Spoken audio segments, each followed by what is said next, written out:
الصلاة خير من النوم۔ السلام علیکم ورحمۃ اللہ وبرکاتہ۔ میں ہوں رشید اختر اور آپ دیکھ رہے ہیں سجاد نظامی ورلڈ۔ امید کرتا ہوں دوستو آپ حضرات خیریت سے ہوں گے۔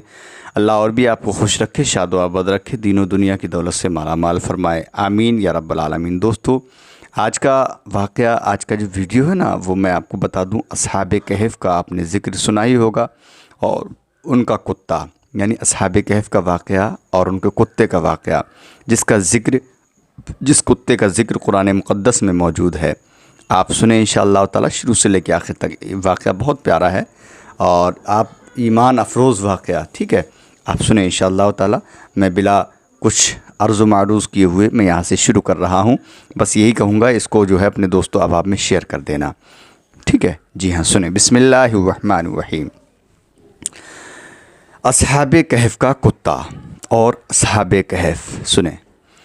دقیانوس بادشاہ کے ظلم و ستم سے تنگ آ کر، یعنی دقیانوس ایک بادشاہ تھا، دقیانوس بادشاہ جو تھا بہت خطرناک بادشاہ، بڑا ظلم کرتا تھا۔ اس بادشاہ کے ظلم و ستم سے تنگ آ کر اپنے ایمان کی حفاظت کی غرض سے کچھ اللہ والے شہر چھوڑنے کے لیے تیار ہوئے۔ اللہ والے کون؟ اصحاب کہف۔ جی ہاں، جب جماعت اولیاء شہر سے جانے لگی تو ایک کتا ان کے پیچھے ہو لیا۔ کتا بھی جنتی ہے، سنیں کیسے۔ تو ایک کتا ان کے پیچھے ہو لیا اور انہوں نے ہر چند اسے پھیرا کہ وہ ان کا ساتھ چھوڑ دے۔ یعنی اصحاب کہف نے اس کتے کو کافی مارا، کافی سوچا کہ یہ ہمارا پیچھا چھوڑ دے، لیکن آخر کار کتے سے کہا کہ تیرا کام فقیروں کو بھونکنا ہے، تو بھونکے گا اور ہم پکڑے جائیں گے۔ یہ اصحاب کہف کہہ رہے ہیں اس کتے سے۔ اب کتے نے کیا کہا؟ کتے نے کہا اے اللہ والو، مجھے اپنے سے دور نہ کرو۔ یہ درست ہے کہ میں کتا ہوں، مگر وہ کتے اور ہوتے ہیں جو اللہ والوں کو دیکھ کر بھونکتے ہیں۔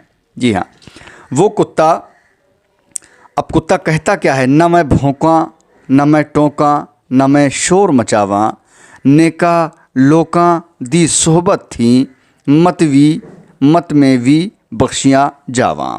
وہ کتا ہو کر کہتا ہے کہ میں نہیں بھونکوں گا۔ پھر جو انسان ہو کر اولیاء اللہ کی شان میں زبان درازی گستاخی کرے، وہ ابلیس نہیں تو پھر اور کیا ہوگا؟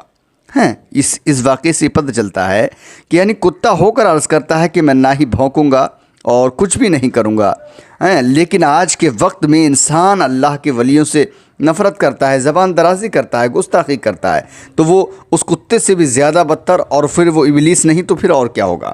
جی ہاں، اب خدائے کریم کو اس کتے کی وفاداری ایسی پسند آئی کہ اس کا ذکر قرآن مجید میں اللہ رب العزت نے کر دیا۔ سنیں، 15واں پارہ ہے، اور یہ 15واں پارہ ہے اور 15ویں آیت ہے۔ وَقَلْبُهُمْ بَاسِطٌ ذِرَاعَيْهِ بِالْوَسِيدِ۔ ترجمہ سنیے، اور ان کا کتا اپنی کلائیاں پھیلائے ہوئے ہے غار کی چوکھٹ پر۔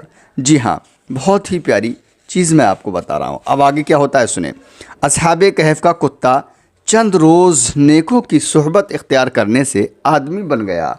اولیاء اکرام کی صحبت سے کتا جنتی ہو گیا ہے، تو کیا جناب رسول اللہ صلی اللہ علیہ وسلم کا امتی اس فیضان اولیاء سے محروم رہے گا؟ یعنی کہ آپ اندازہ لگائیں، جب اصحاب کہف کے ساتھ رہنے والا کتا جنتی ہو سکتا ہے، تو کیا جناب رسول اللہ صلی اللہ علیہ وسلم کا امتی، یعنی سرکار دو عالم صلی اللہ علیہ وسلم کا امتی اس فیضان اولیاء سے، یعنی اولیاء کے فیضان سے کیا محروم رہے گا؟ اسی لیے شاعر کہتا ہے، نگاہ ولی میں وہ تاثیر دیکھی، بدلتی ہزاروں کی تقدیر دیکھی۔ اللہ تعالیٰ کا لاکھ لاکھ شکر ہے، اس نے ہمیں صادقین، صالحین، بزرگان دین کا دامن عطا فرمایا۔ حضرت علی شہنشاہ ولایت ہیں، حضرت علی شہنشاہ ولایت ہیں، یعنی ولایت کا جو شہنشاہ ہے وہ حضرت علی ہیں۔ آپ ساری امت کے ولی ہیں۔ حضور نبی اکرم صلی اللہ علیہ وسلم نے فرمایا، انا علی منی و انا منہ وہو ولی کل مومن۔ ترمذی شریف کی حدیث پاک۔ بے شک علی مجھ سے ہیں اور میں علی سے ہوں، اور وہ ولی ہیں تمام مومنوں کے۔ سرکار فرماتے ہیں ولی کے معنی مددگار کے بھی آتے ہیں۔ الحمدللہ جو مومن ہیں وہ انہیں اپنا مشکل کشا اور مددگار مانتے ہیں، اور جو حضرت علی کو مشکل کشا نہیں مانتے وہ مومن نہیں ہیں۔ یہ حقیقت ہے، اللہ بھی فرماتا ہے، اللہ کے رسول بھی فرماتے ہیں، قرآن مقدس میں بھی ذکر ہے۔ جو حضرت علی کو مشکل کشا نہیں مانتے وہ مومن نہیں ہیں۔ اب حضرت علی رضی اللہ تعالیٰ عنہ شہنشاہ ولایت اور قاسم ولایت ہیں۔ قادری، سہروردی، چشتی اور نقشبندی سبھی انہی کے ماتحت ہیں۔ قادری اپنا شجرہ پڑھے انتہا علی پہ، اگر قادری اپنا شجرہ پڑھیں تو انتہا علی پہ یعنی ختم علی پہ ہوتا ہے۔ چشتی اور سہروردی پڑھیں تو انتہا علی تک ہوگی۔ اسی طرح نقشبندی اپنا شجرہ پڑھیں گے ان کی انتہا بھی علی تک ہوگی، کیونکہ نقشبندی سلسلہ حضرت امام جعفر صادق سے حضرت ابوبکر صدیق رضی اللہ تعالیٰ عنہ کی طرف بھی جاتا ہے اور حضرت علی رضی اللہ تعالیٰ عنہ کی طرف بھی جاتا ہے۔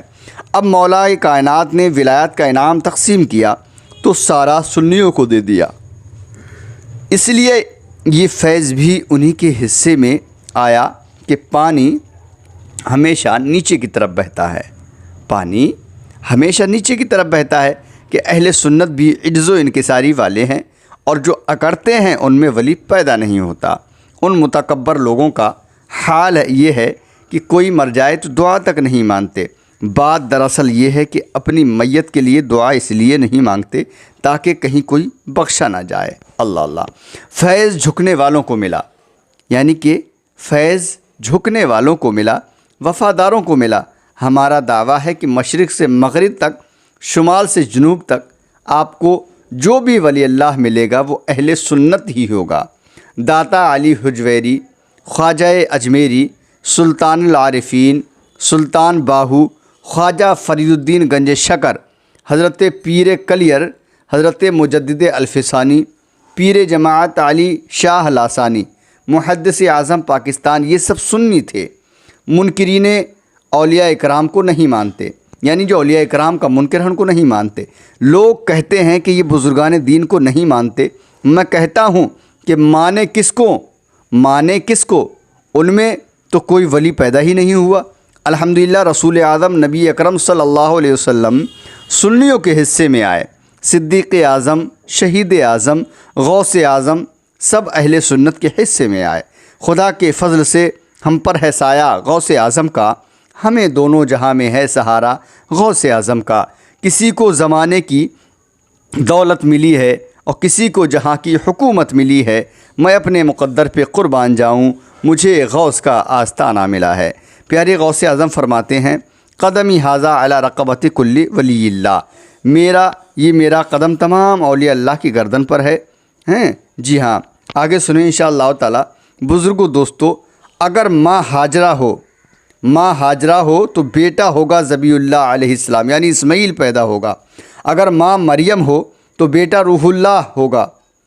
ماں آمنہ ہو تو بیٹا ہوگا سردار دو جہاں صلی اللہ علیہ وسلم۔ اگر ماں فاطمہ ہو تو بیٹا ہوگا شہید اعظم رضی اللہ تعالیٰ عنہ۔ ماں ہو ام الخیر تو بیٹا ہوگا غوث اعظم رضی اللہ تعالیٰ عنہ۔ جی ہاں، یہ شان ہے اولیاء اکرام کی، ولی اللہ کی شان ہے دوستو۔ بہت پیاری چیز میں آپ کو اپنے چینل سجاد نظامی ورلڈ کی جانب سے بتانے کی کوشش کرتا ہوں، کیونکہ اگر آپ سجاد نظامی ورلڈ پہ اسی طریقے کی آپ ویڈیو سنتے رہیں گے، انشاءاللہ آپ کا ایمان تازہ ہوتا رہے گا۔ جیسے کہ میں ذکر کر رہا تھا، بات یہیں پر آتی ہے کہ اصحاب کہف جو تھے ولی اللہ تھے، اور ان کا کتا اتنا وفادار کہ ان لوگوں نے اس کتے کے ہاتھ پاؤں بھی توڑ دیے، چلنے سے معذور ہو گیا، لیکن جو ہے وہ کتا اصحاب کہف کا، اس کتے نے کبھی بھی پیچھا نہیں چھوڑا، یعنی کہ وہ کتا ایک مثال بن کر رہ گیا۔ جی ہاں، اور ایسا مثال بنا کہ اللہ رب العزت نے اس کا ذکر قرآن مقدس میں بھی فرما دیا، وَقَلْبُهُمْ بَاسِطٌ ذِرَاعَيْهِ بِالْوَسِيدِ۔ جی ہاں، سمجھ رہے ہیں آپ، اور ان کا کتا اپنی کلائیاں پھیلائے ہوئے ہے غار کی چوکھٹ پر۔ تو کہنا چاہیے کہ آپ اندازہ لگائیں کہ جب ایک اصحاب کہف کا ایک کتا جب جنت میں جا سکتا ہے تو پھر سرکار دو عالم صلی اللہ علیہ وسلم کے امتی اور ان کے غلام جنت کے اندر کیوں نہیں جا سکتے ہیں؟ انشاءاللہ تعالی ان کے چاہنے والے اور ان کے ماننے والے اور ان کے دیوانے، ان کے غلام انشاءاللہ تعالی کل میدان محشر میں سب سے پہلے جنت کے اندر داخل ہوں گے، کیونکہ ہم کو یا آپ کو سب کو سوچنا چاہیے کہ ہم نبی کا کلمہ پڑھنے والے ہیں، نبی کی عظمت پر ہم قربان ہونے والے ہیں، نبی کی شان بیان کرنے والے ہیں، نبی کے امتی ہیں، نبی کے چاہنے والے ہیں اور نبی کے ہیں غلام۔ انشاءاللہ تعالی کل میدان محشر میں ہم جب اصحاب کہف کا کتا جا سکتا ہے تو ہم تو نبی کے چاہنے والے ہیں، انشاءاللہ تعالی ہم بھی جنت کے اندر داخل ہوں گے۔ بس اسی واقعے کے ساتھ تھوڑا سا میرا ذکر کیا تھا، آپ لوگ انشاءاللہ تعالی اس کو شیئر کریں اپنے دوستوں احباب میں۔ ملتا ہوں میں اگلے ویڈیو میں، تب تک کے لیے اللہ حافظ، دعائے خیر میں فرمائیں۔ السلام علیکم ورحمۃ اللہ وبرکاتہ۔